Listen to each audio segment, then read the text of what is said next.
اسے بھی کہیں نہ کہیں لگتا تھا کہ سعد نے اس کے ساتھ کچھ غلط ہی کرنا چاہا تھا، اور اب تو جیسے سعد کی بات پر اس کی مہر ہی لگ گئی تھی۔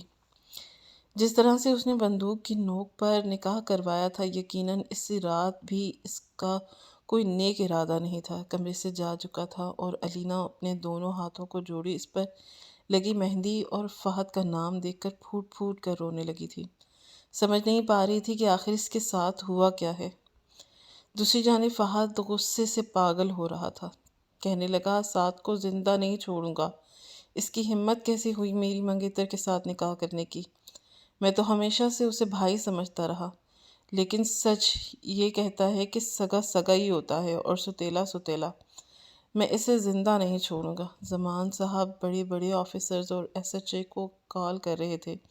کلیم بھی اپنے اثر و رسوخ استعمال کر رہا تھا، لیکن اس بار سعد کا سکہ چل پڑا تھا۔ جیسے ہی وہ کمرے سے باہر، اس کے دوست کہنے لگے، تمہارا یہاں رکنا ٹھیک نہیں ہے، اس لیے ہم نے تمہاری اور تمہاری بیوی کی دبئی کی ٹکٹ لے لی ہے۔ تم دونوں وہاں چلے جاؤ جب تک کہ یہاں پر معاملہ ٹھنڈا نہیں ہو جاتا۔ یہاں واپس آنے کی ضرورت نہیں ہے۔ صبح کی فلائٹ تھی۔ علینا پہلے تو روتی رہی، لیکن پھر یہ سوچ رہی تھی کہ کپڑے کون سے پہنوں، کیونکہ اسے ان فینسی میکسی میں بیٹھنا مشکل ہو رہا تھا۔ اس نے کمرے میں موجود الماری میں دیکھا تو سارے کپڑے مردانہ ہی تھے۔ اس نے ایک مردانہ شلوار قمیض لی اور واش روم میں چلی گئی۔ نہا کر اس نے وہ جوڑا پہنا جو کافی کھلا سا تھا۔ قمیض کی آستینوں میں اس کے بازو تک چھپ گئے تھے۔ روتے روتے نہ جانے کب اس کی آنکھ لگ گئی۔ صبح جب سعد اس کے کمرے میں آیا تو اسے سوتا دیکھ کر کچھ دیر اسے دیکھتا رہا۔ آنکھیں لال تھیں، ناک بھی لال تھی، شاید رات کو روتے روتے سوئی ہوئی تھی۔ چہرے پر بال بکھرے ہوئے تھے۔ اس کے پاس بڑی محویت سے اسے دیکھنے لگا، پھر اس کا ہاتھ پکڑ لیا اور فوراً سے گھبرا کر اٹھ گئی۔ اپنا ہاتھ سعد کے ہاتھ میں دیکھ کر فوراً سے ہاتھ پیچھے کرنے لگی، لیکن سعد نے اس کا ہاتھ نہیں چھوڑا۔ کہنے لگا کہ میرے کپڑوں میں بہت اچھی لگ رہی ہو۔ پھر شاپنگ بیگ اس کی طرف بڑھایا اور کہنے لگا کہ یہ کپڑے چینج کر لو، ہمیں ابھی یہاں سے نکلنا ہے۔ کہنے لگی کہ کہاں جا رہے ہو؟ مجھے یہ سن کر سعد اس کے پاس آیا، اپنا چہرہ اس کے قریب کر کے بالکل قریب کیا، اپنی شہادت کی انگلی سے اس کے چہرے پر بکھی لٹوں سے اس کے کان کے پیچھے کی، اور کہنے لگا کہ میری بیوی ہو تم، اس لیے میرا جہاں جی چاہے گا تمہیں لے کر جاؤں گا، تم انکار نہیں کر سکتی۔ وہ کہنے لگی کہ سعد تم جو کچھ کر رہے ہو نا، اچھا نہیں کر رہے۔ اگر بابا کو یہ سب پتہ چل گیا تو وہ تمہیں چھوڑیں گے نہیں، اور اس بار اگر تم جیل میں گئے تو… ابھی علینا نے یہی کہا تھا کہ سعد نے اس کے منہ پر ہاتھ رکھ دیا۔ کہنے لگا کہ جہاں میں تمہیں لے کر جا رہا ہوں نا، تمہارا باپ اور اس کا اثر و رسوخ مجھ تک نہیں پہنچ پائے گا۔ جب تک تمہارا باپ مجھ تک پہنچے گا تب تک تو تم میرے 2 بچوں کی ماں بن چکی ہوگی۔ آج تک کبھی سعد نے ایسی باتیں نہیں کی تھی۔ علینا کو تو یقین ہی نہیں آ رہا تھا کہ یہ وہی سعد ہے۔ ایسا لگتا تھا کہ کوئی اور ہے۔ وہ تو علینا کی قربت سے بھی گھبراتا تھا، پڑھاتے ہوئے بھی اس کے اور اپنے بیچ بہت فاصلہ لگتا تھا۔ علینا غصے سے نظریں بدل گئی۔ سعد ہنسنے لگا، کہنے لگا کہ ابھی سے شرم آ رہی ہے۔ وہ کہنے لگی کہ میں فہد کی منگیتر ہوں، تمہارے بھائی کی۔ کہنے لگا کہ منگیتر میں اور منکوہہ میں بہت فرق ہوتا ہے۔ میں نے تم سے نکاح کیا ہے، شریعت میں منگنی کی کوئی حیثیت نہیں ہے، لیکن نکاح کی حیثیت ہے، اور مجھے بہت برا لگے گا کہ اگر تم میری بیوی اپنی زبان سے میرے علاوہ کسی اور کا نام لوگی۔ چلو جلدی سے تیار ہو جاؤ۔ یہ کہہ کر وہ کمرے سے باہر نکل گیا۔ اس نے بیگ میں دیکھا تو ایک سمپل سا کاٹن کا سوٹ تھا۔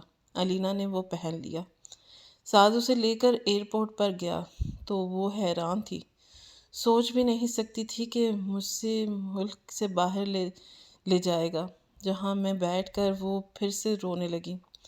پہلی بار اسے سعد سے خوف محسوس ہو رہا تھا۔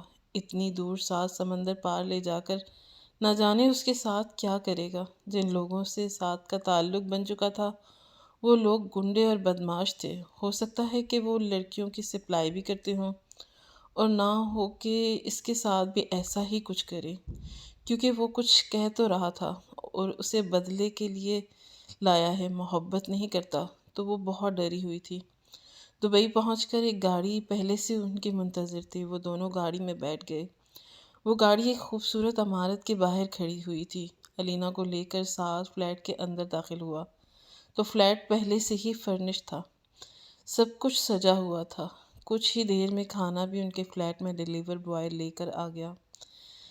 اس نے علینا کے سامنے کھانا رکھا تو اس نے کھانے سے انکار کر دیا، کہنے لگی کہ میں کچھ بھی نہیں کھاؤں گی، مجھے واپس جانا ہے۔ ساتھ ساتھ کہنے لگا کہ کہا تو ہے لے جاؤں گا تمہیں، لیکن تب جب تمہارے بابا سے نانا بن جائیں گے۔ تب ابھی وہ علینا سے بات کر ہی رہا تھا کہ جب اس کے موبائل پہ کال آنے لگی۔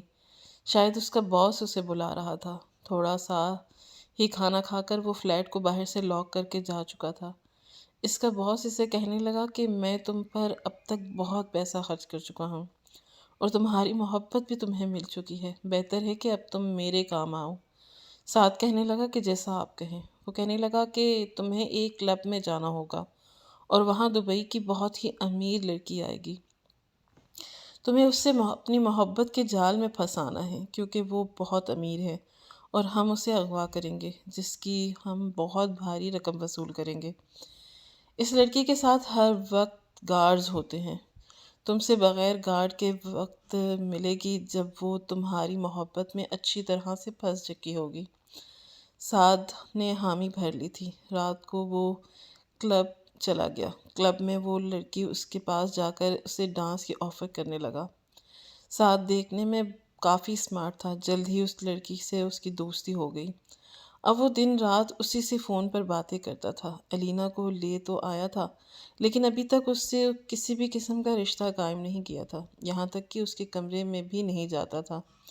علینا کے لیے پورے فلیٹ میں گھومنا بالکل آزاد تھا، ایک کمرے سے دوسرے کمرے میں اور آرام سے جا سکتی تھی، بس باہر کا دروازہ لاک رہتا تھا۔ گھر کا کھانا اور بنانے لگی تھی، ساتھ بس کھانا ہی اس کے ساتھ کھاتا تھا، پھر اپنے کمرے میں چلا جانا تھا، کیونکہ اسے ہر حال میں اس لڑکی کو اپنی محبت کے جال میں پھنسانا تھا۔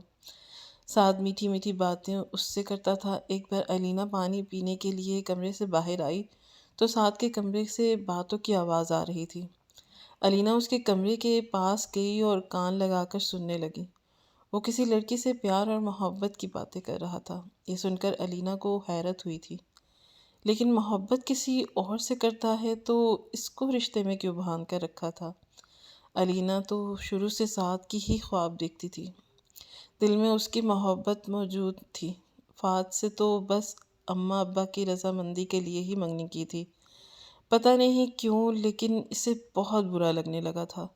اگر شادی اس سے کی تھی تو پھر نبھائی بھی، اس سے کسی اور سے ساتھ کی باتیں کیوں کر رہا ہے جس کی وہ حقدار تھی؟ وہ خاموشی سے اپنے کمرے میں آ کر بیڈ پر بیٹھ گئی، سوچنے لگی شاید وہ صرف مجھے اپنا نام پر بٹھانا چاہتا تھا تو میرا شوہر ہے، میں بھلا کیوں اس سے کسی اور لڑکی کا ہونے دوں؟ اگلے روز جب وہ صبح اٹھی تو ساتھ جا چکا تھا۔ آج کل وہ اس لڑکی کے ساتھ ہی زیادہ وقت گزارتا تھا۔ رات کو جب وہ واپس آیا تو کھانے کے ساتھ ساتھ علینا بھی تیار تھی۔ سعد اسے دیکھ کر کچھ حیران ہوا تھا، کہنے لگا کہ آج سورج کہاں سے نکلا تھا؟ وہ کہنے لگی کیوں؟ کیا میں تیار نہیں ہو سکتی؟ وہ کہنے لگا کہ میرے لیے تو یہ حیران کن بات ہے۔ کہنے لگا کہ ویسے تمہیں تیار ہونا نہیں چاہیے تھا۔ علینا پوچھنے لگی کہ وہ کیوں؟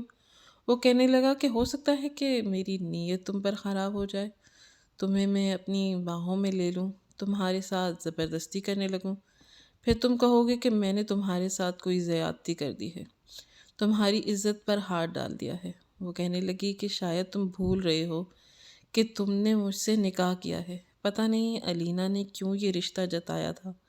وہ کہنے لگا کہ کیا کہا تم نے علینا؟ کیا کہا تم نے؟ سعد کو اپنے کانوں پر یقین نہیں ہو رہا تھا۔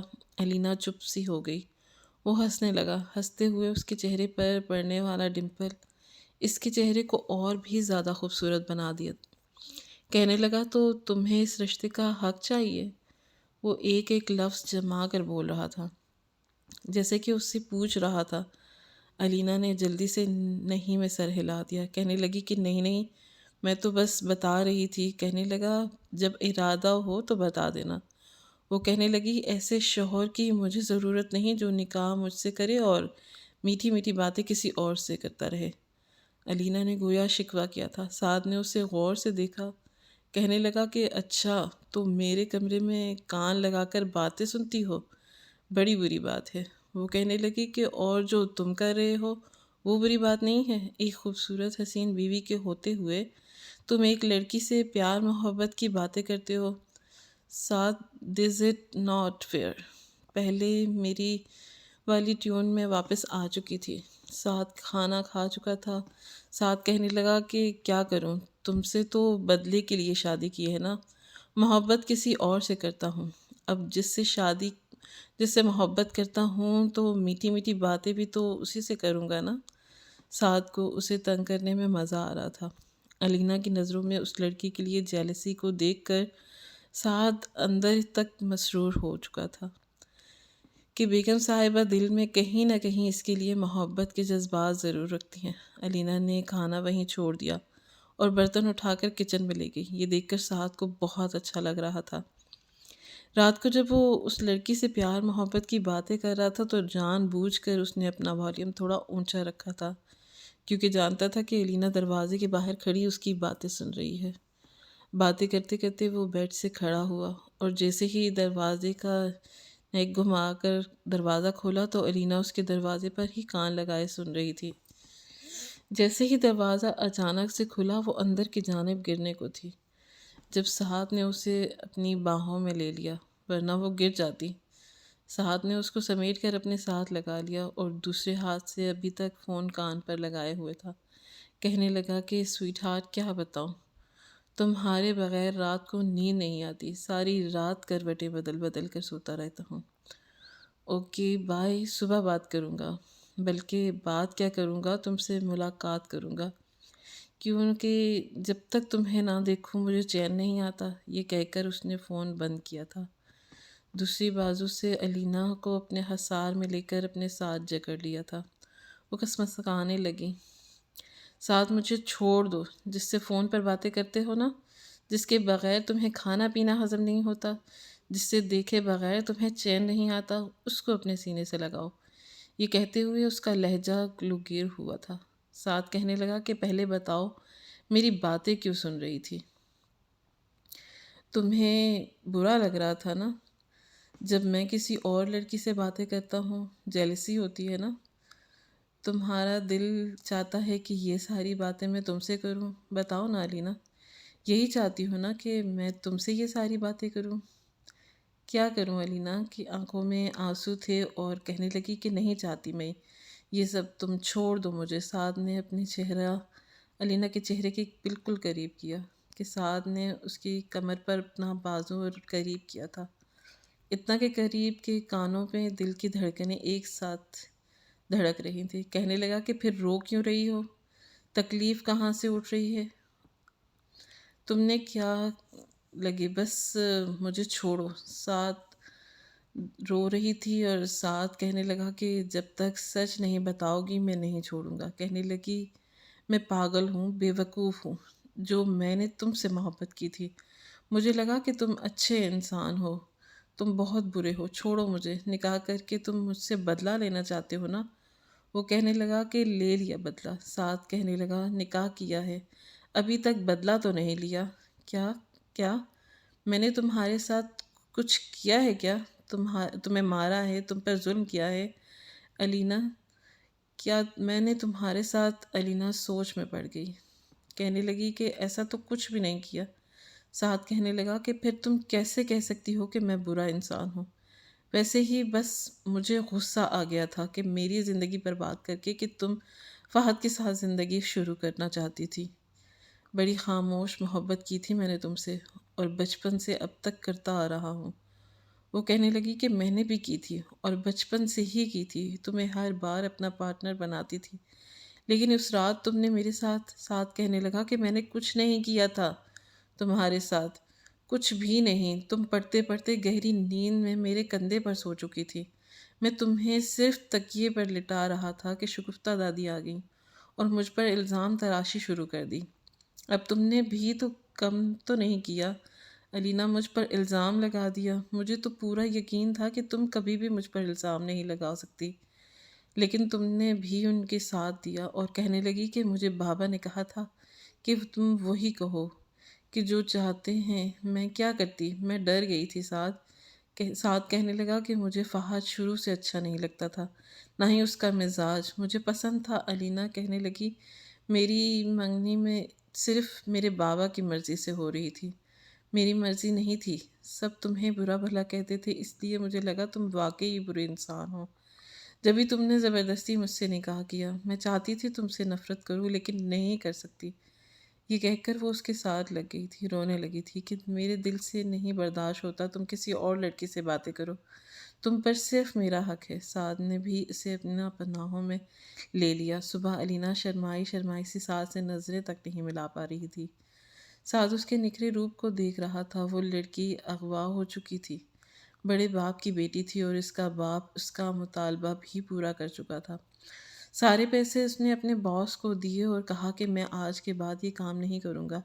آپ نے مجھ کو جو احسان کیا میں نے پیسوں کی صورت میں دے دیا، آپ کو واپس لوٹا دیا۔ اس نے دبئی میں ہی جاب کے لیے اپلائی کی اور ایک اچھی فارم میں اس کی جاب بھی لگ گئی۔ دونوں کی زندگی شروع ہو چکی تھی۔ زمان اور کلیم اسے ڈھونڈ ڈھونڈ کر تھک چکے تھے۔ 2 سال بعد جب وہ پاکستان واپس آیا تو اس وقت اس کا ایک پیارا سا بیٹا بھی تھا، لیکن علینا گھر میں جاتے ہوئے بہت گھبرا رہی تھی۔ سعد کہنے لگا کہ کچھ نہیں ہوتا، جب میں تمہارے ساتھ ہوں تمہیں گھبرانے کی کوئی ضرورت نہیں۔ سب سے پہلے شگفتہ نے اسے نفرت سے دیکھا تھا، لیکن علینا اپنے والد سے کہنے لگی کہ میں سعد کے ساتھ بہت خوش ہوں۔ علینا اور سعد میں مستقبل میں رہائش دبئی میں ہی رکھی تھی، البتہ پاکستان میں آنے جانے لگے تھے۔ ماحول اور وقت کافی بدل چکا تھا۔ رابعہ بہت خوش تھی کیونکہ جانتی تھی کہ بیٹے کو اس کی محبت مل گئی ہے۔